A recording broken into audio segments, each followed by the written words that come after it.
Salut à tous, Siwaka, nouvelle vidéo. Je voulais cette fois-ci vous parler d'un revenant, Aurel Mangala. Donc, il va revenir bientôt dans les plans et dans les possibilités de rentrer sur le terrain.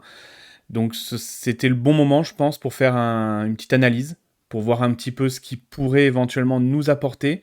Est-ce qu'il peut être une solution pour Paulo Fonseca ou non? On va voir ça à travers l'analyse de ses datas, de l'analyse vidéo. Comme d'habitude, merci à tous ceux qui partagent la vidéo, la commentent, la like et la boost. N'hésitez pas, continuez à le faire, ça fait plaisir et ça permet de faire d'autres vidéos au fur et à mesure. Allez, donc on va commencer tout de suite par le programme. Donc les informations, c'est très basique. On va revenir sur des éléments sur le joueur.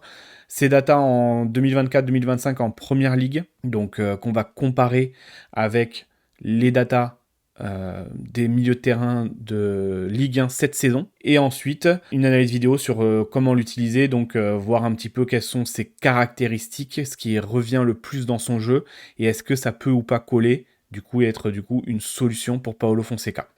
Alors, si on commence très rapidement par ces informations, donc il est à l'OL depuis l'hiver 2023. Avec nous, il a joué 13 matchs pour 2 buts. On l'a envoyé ensuite en prêt à Everton sur la saison dernière, 24-25.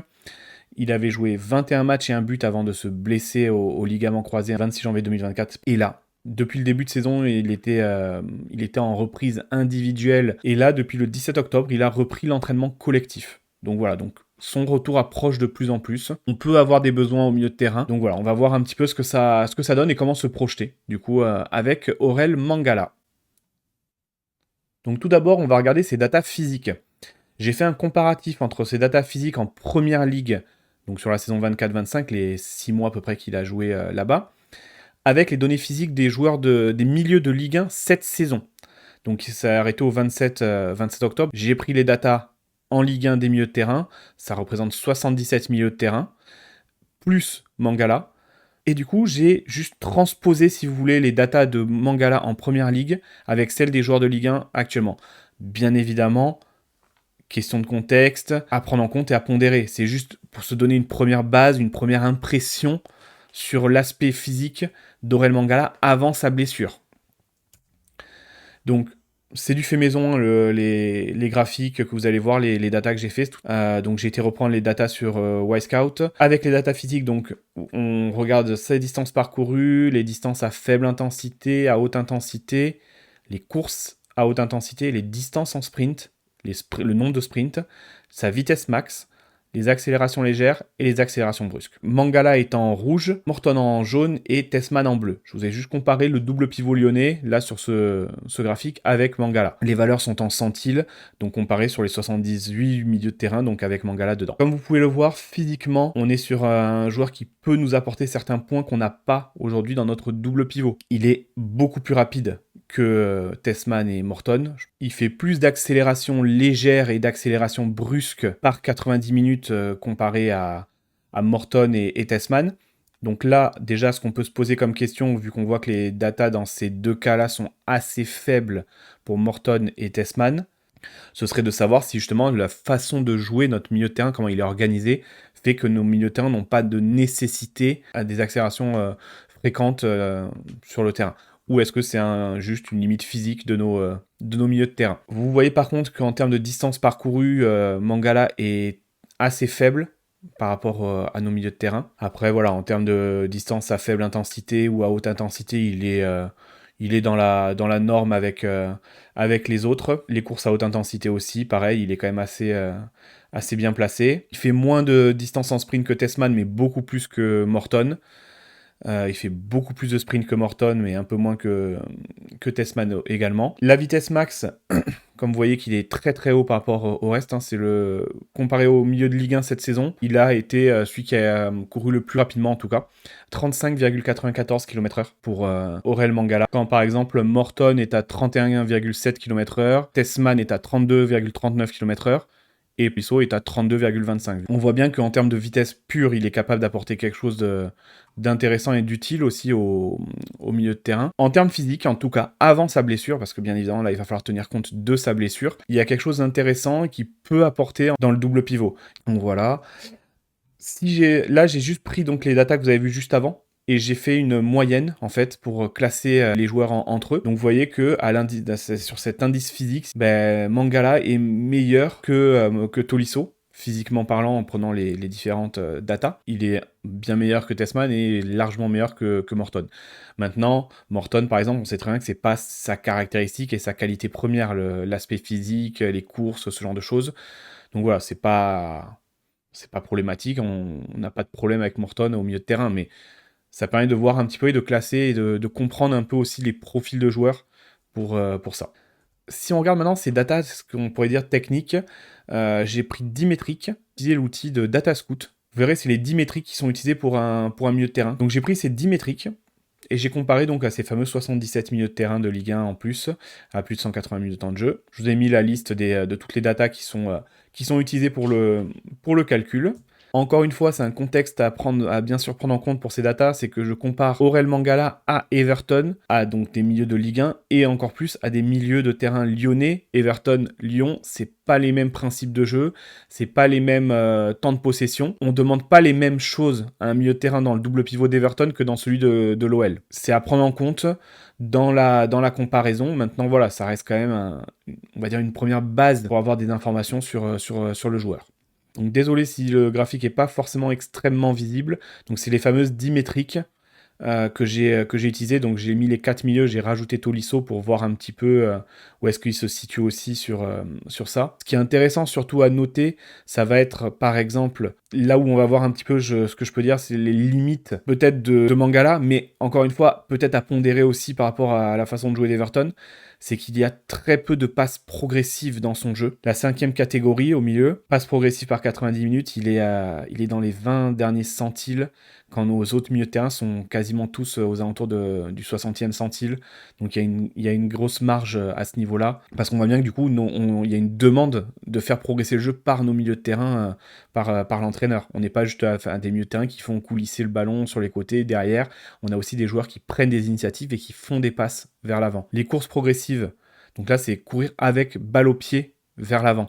On voit qu'il est assez moyen par rapport à notre double pivot. On voit que Morton est très bien placé là-dessus d'ailleurs, et Tessman un peu moins. Donc on a plus un Morton qui lui prend le ballon balle au pied, va avancer avec, qu'un Tessman qui lui va prendre le ballon et certainement plus rapidement le passer. Les duels défensifs gagnés, là aussi par exemple ça peut être une grosse limite. Il est extrêmement faible en termes de duels gagnés. Ça peut être compliqué effectivement au milieu de terrain. Les duels aériens, il en gagne un peu plus que Morton, mais beaucoup moins que Tessman et un peu moins que Tolisso. Et moins d'interceptions au milieu de terrain par rapport à notre double pivot. Là, il est calculé et ramené à autant de possession de son équipe, donc ça permet d'être un peu plus proche sur la comparaison. Donc voilà, par contre, on voit un gros taux de réussite aux passes, mais encore une fois, c'est sûr que s'il fait moins de passes progressives, moins de passes vers la surface que Morton, on voit que c'est Morton qui fait énormément de passes vers la surface. Tessman, très très peu de passes vers la surface. Il fait progresser le jeu par la passe, mais pas forcément vers la surface. Donc voilà, pour vous redonner quelques datas techniques un peu sur Mangala et vous donner quelques informations pour vous resituer un petit peu le joueur. Pareil que tout à l'heure, j'ai fait un indice de performance sur ces fameuses 10 métriques, et Tessman et Morton sont assez bien placés. Tolisso un peu plus bas, 52,7, mais il est dans un autre rôle que ce rôle de double pivot, donc il y a d'autres métriques qui ne sont pas forcément prises en compte dans son cas pour ça. Et par contre, Mangala, lui, est beaucoup plus bas, 42,8. Ça permet de commencer à donner des informations, je trouve, sur le joueur. Maintenant, si on passe à l'analyse vidéo. Donc là, je vous ai sorti 3 matchs avant sa grosse blessure. Donc c'est ces 3 derniers matchs de Première Ligue où il a été titulaire et qu'il a joué jusqu'au bout, contre Aston Villa, Tottenham et Brighton. Donc ça va nous permettre de voir un petit peu quelques caractéristiques et son profil de jeu dans le double pivot d'Everton. Donc si on commence par le match contre Aston Villa. Sur certaines séquences, il n'hésite pas à faire ce qu'ils appellent en anglais le give and go. Donc ça, Mangala, et je trouve qu'il le faisait déjà beaucoup à l'OL, c'est une caractéristique qu'il a et qui est intéressante. Donc là, il va donner son ballon à son équipier et il va tout de suite partir prendre une course vers l'espace derrière la défense. Malheureusement, son équipier va tout de suite jouer en retrait sans rechercher autre chose, réfléchir ou regarder s'il y avait une autre séquence. On voit que Mangala, lui, il court vers l'espace, mais son équipier, lui, il est déjà orienté, il a déjà déjà enclencher sa passe façon pour faire une passe en retrait. Son équipier sur le côté va faire une course vers l'avant. On voit que Doucouré fait une course intérieure. Donc lui, il va prendre l'espace sur le côté. Il va se projeter sur quelques mètres pour aller sur le côté. Quand il s'est suffisamment projeté, il fait une passe vers son joueur le plus excentré. Et tout de suite, encore une fois, appel dans l'espace pour être recherché dans l'espace à nouveau. Et il va être retrouvé par son équipier. Donc ça, vous voyez, c'est un truc très simple, hein. J'avance avec le ballon, je donne, je fais une course devant pour reproposer. Ça, c'est le genre de séquence utile, je trouve, qui serait utile dans notre milieu de terrain. Nouvelle séquence, et vous verrez qu'il n'y a pas forcément chaque fois que des bonnes choses que je vais avoir mis en avant. Là, il reçoit un ballon, et comme vous le voyez, il y a un espace devant lui qui est complètement ouvert, et il pourrait du coup attaquer cet espace, mais il va plutôt décider de partir latéralement, alors qu'il n'y a aucune pression, rien. Plutôt que d'instinctivement partir vers l'avant, il va plutôt instinctivement partir sur le côté, s'orienter et partir de manière latérale. Donc c'est pour ça que vous voyez, ces courses progressives sont pas forcément très élevées, parce que balle au pied, il fait pas forcément ses courses vers l'avant instinctivement. Donc il a fait sa course latérale, vous voyez, il n'y a toujours aucune pression. Et là, il n'y a pas la vision forcément de jeu, et il n'est pas forcément bien orienté du coup pour faire cette passe vers l'avant qui aurait été intéressante, parce qu'on voit bien que son équipier est seul en haut sur la flèche rouge, mais il va plutôt rester sur son idée. J'ai fait un déplacement latéral, je vais ouvrir tranquillement sur le latéral à l'opposé, faire coulisser le ballon. Par contre, après avoir fait cette séquence, il s'est quand même encore une fois proposé dans un espace pour recevoir à nouveau le ballon derrière. Là, du coup, il y a Gay qui va ouvrir le jeu sur lui. On a Mangala qui a regardé et qui a vu le positionnement de Doucouré plus haut sur le terrain. Donc, il a vu qu'il est, donc de 1, pas lui en pression directe pour recevoir le ballon. Et il voit son équipier devant lui, globalement assez seul quand même, hein, à qui il pourrait faire un ballon directement éventuellement. Il reçoit le ballon, et plutôt que de tenter justement cette passe, même là, quand j'arrête l'image, on voit bien qu'il y aurait eu certainement la possibilité de tenter une passe vers l'avant. Lui va plutôt faire ses petits pas en retrait, revenir en arrière pour aller jouer à l'opposé sur le latéral. Donc c'est ces petites séquences-là où on sent un manque d'initiative. Donc est-ce que c'est voulu à tout prix par le coach de ne prendre quasiment aucun risque sur ce genre de séquence et de faire tourner le ballon? C'est des choses que je trouve qu'il faisait aussi à l'OL des fois. Donc je me dis que c'est quand même aussi ancré, on va dire, dans son jeu et dans sa façon d'être au milieu de terrain. Et que si, pour moi, il veut apporter quelque chose à l'OL, il va falloir être un peu plus aussi des fois dans l'initiative. Parce que voilà, il se retourne, hop, et ok, il va ouvrir le jeu sur le côté, mais bon. Est-ce que vraiment, ce moment-là, c'était le jeu de juste revenir en arrière et rejouer latéralement? Je suis pas sûr non plus. Et là, donc, dernière séquence, c'est en fin de match. Son équipe est menée, projection dans la surface, il va recevoir le ballon, contrôle poitrine, frappe. Ça va être contré au début, son tir va être contré au début, et ça va finir dans les gants du gardien. Donc, ça va être contré au début et finir dans les gants du gardien. Ça, c'était juste pour montrer que voilà, il est capable ensuite d'être dans la surface, d'être présent. On l'a vu, nous, à l'OL, il avait marqué 2 buts en étant présent dans la surface sur des centres en retrait, si je dis pas de bêtises, où il avait marqué. Je revois le but contre Clermont, là, comme ça, dans cette idée-là. Donc voilà, ça, c'est quelque chose qu'il est capable, par contre, d'apporter, d'être présent dans la surface et de toucher des ballons dans la surface. Un peu ce que fait aujourd'hui un Corentin Tolisso, d'ailleurs. Si on vient maintenant sur le match face à Tottenham, là, encore une fois, vous regardez la séquence, c'est un petit peu comme tout à l'heure avec Ganagay qui lui redonne un ballon où il est assez seul, aucune pression directe sur lui au moment où il reçoit le ballon.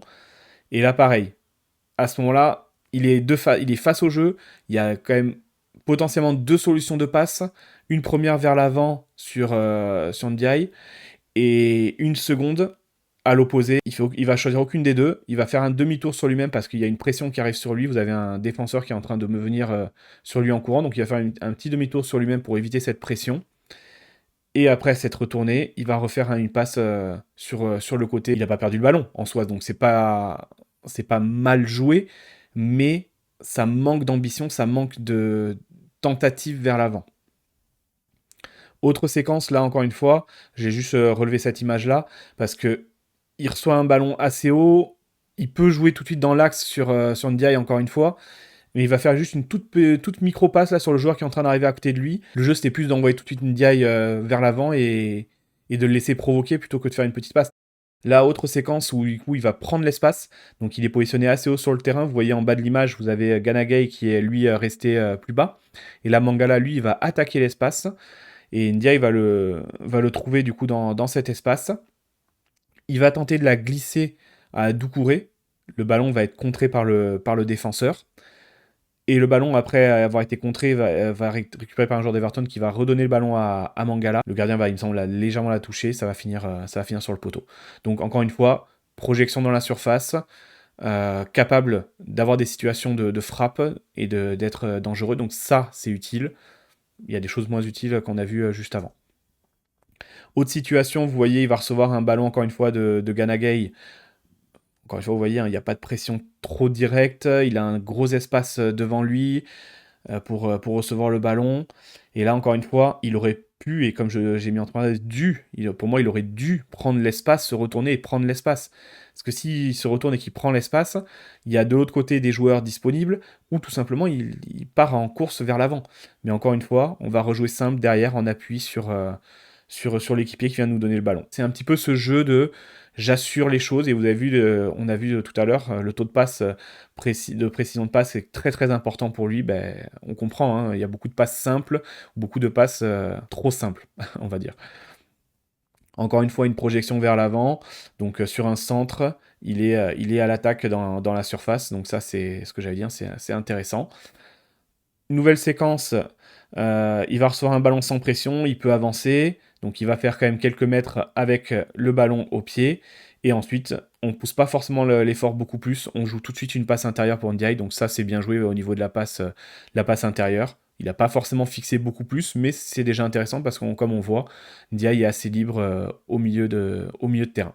Et là, c'est la dernière séquence du match face à Tottenham. Avant de recevoir le ballon, il est déjà en train de scanner, il voit qu'il y a un espace devant lui entre les joueurs de Tottenham. Il reçoit le ballon et il va faire quelques pas avant de tout de suite orienter le jeu sur le côté.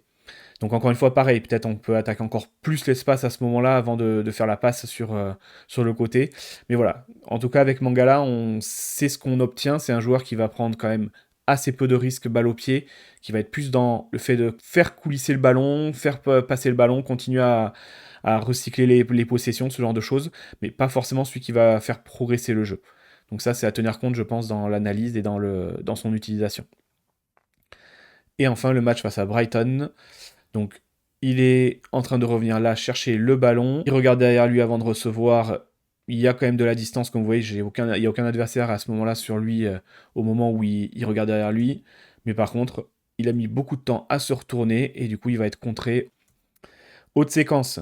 Là, encore une fois, Ganagay va le trouver au milieu de terrain. On voit, il est arrêté, il demande le ballon, pas forcément déjà bien orienté pour s'installer vers l'avant et pour demander le ballon et aller de l'avant. Et donc forcément, quand il reçoit le ballon, bah, il revient vers l'arrière, encore une fois, parce qu'il y a une pression qui arrive. Alors que si c'était mieux orienté ou si il avait simplement mieux contrôlé et mieux scanné autour de lui, il se serait peut-être retourné pour prendre l'espace qu'il y avait justement derrière lui. Parce que comme vous voyez, à ce moment-là, au moment où il joue en retrait, bah, l'espace il s'est creusé derrière, parce que le milieu de terrain de Brighton a été lui en course défensive en train de reculer. Donc il y avait de l'espace derrière lui pour s'engager. Par contre, derrière, il va à nouveau se positionner pour demander le ballon à la prochaine passe. Donc ça, c'est intéressant. Comme j'ai dit, souvent, il fait une passe, il va se proposer tout de suite, il va se déplacer pour se re-rendre disponible. Maintenant, c'est bien de se rendre disponible pour récupérer le ballon, mais il faut aussi qu'il y ait une progression par la passe, et ça, c'est certainement ce qui lui manque le plus. Donc là, encore une fois, voilà, il va recevoir un ballon de Gay, et là, du coup, cette fois-ci, il va recevoir le ballon, il va s'orienter correctement vers l'avant pour ensuite jouer. Mais là, c'est pareil, pas forcément de progression balle au pied, il va tout de suite jouer vers l'avant par une passe à un équipier. Là, du coup, pareil, on est sur un ballon en ligne défensive. Il redescend pour venir jouer le ballon. C'est lui qui vient faire en gros le troisième joueur défensif pour la relance. Il a regardé derrière lui, il n'y a personne derrière lui directement pour le presser. Ou voir s'il y a tout simplement une solution de passe indirecte à faire quand il reçoit le ballon. Il voit rien d'évident, donc il récupère le ballon, il fait tourner derrière, on fait du recyclage de possession. Et encore une fois, donc ça c'est de la dernière séquence. Il a un ballon. Là, ce qui est dommage, c'est qu'il y a une prise de risque relative hein, sur un ballon qui pourrait donner à Ganagay juste devant lui. Et il va pas faire cette passe entre les lignes vers son équipier. Il va plutôt faire une passe tranquille vers son défenseur sur le côté, plutôt que de tenter une passe un peu plus risquée. Donc voilà. Est-ce que, avec ce que vous avez vu, vous pensez, vous, que ça peut être une solution pour Paulo Fonseca? Moi, je suis un petit peu mitigé. Je pense qu'il peut apporter certains points. Tout dépendra aussi de comment il revient de sa blessure, forcément. Parce qu'il y avait un aspect physique qui était intéressant.